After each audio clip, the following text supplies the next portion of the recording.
আপনারা ইতিমধ্যে জানেন গত 7ই আগস্ট রাত্রে আনুমানিক 8টার দিকে বাসন থানাধীন মসজিদ মার্কেটে একটি হত্যাকাণ্ড ঘটনা ঘটে। সেই হত্যাকাণ্ডের ঘটনা এবং জয়দেবপুরে এক সাংবাদিককে থেতলিয়ে দিছে। সেই ঘটনার প্রেক্ষিতে এনসিপির মুখ্য সমন্বয়ক উত্তরাঞ্চলের সার্জিস আলম তার ফেসবুক স্ট্যাটাসে 10টা 2-এ একটি ফেসবুকে পোস্ট করেন যে বিএনপির এক চাঁদাবাজি নেতাকর্মীদের কারণে এই হত্যাকাণ্ডটি ঘটেছে।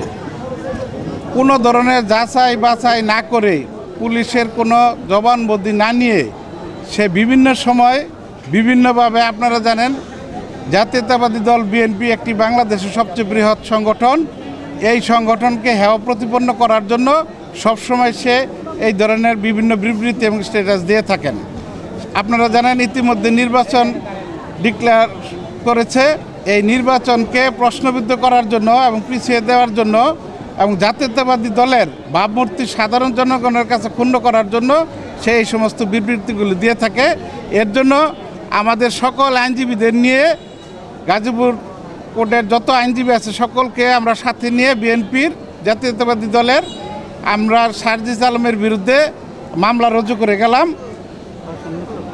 বাসন মেট্রো থানার সভাপতি আমি তানভীর সিরাজ রুজু করে গেলাম। যেহেতু এটা ফেসবুকে সার্জিস আলম একাই স্ট্যাটাস দিয়েছেন, আমরা সার্জিস আলমকে একজনকেই এই মোকদ্দমায় আসামি করেছি। বিচারক কি বললেন? বিচারক এই মোকদ্দমাটি বলছেন যে এটি যাচাই বাছাই হওয়া দরকার আছে।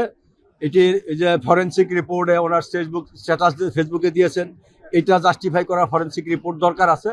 এইসব কারণে এবং এই সংশ্লিষ্টতা যে আরো 2টা মামলা হয়েছে বিএনপিকে ভাবমূর্তি নষ্ট করার জন্য ইচ্ছাকৃতভাবে রাজনৈতিক প্রতিপক্ষ হিসাবে এনসিপির একজন নেতা, সে উত্তরাঞ্চলের মুখ্য সংগঠক সার্জিস আলম, তার এই যে উগ্র আচরণ এবং কথাবার্তা, এটা দিয়ে সারা দেশে বিএনপির ভাবমূর্তি নষ্ট হয়েছে। যার কারণে বিএনপির সারা দেশের কোটি কোটি নেতা কর্মীরা আহত হয়েছে এবং সাধারণ মানুষের মনে প্রশ্নের উদ্রেক করেছে। এটা দিয়ে জাতীয়ভাবে একটা অসন্তোষ সৃষ্টির প্রচেষ্টা চালানো হয়েছে। এই সকল কারণে আমরা তার শাস্তি দাবি করেছি।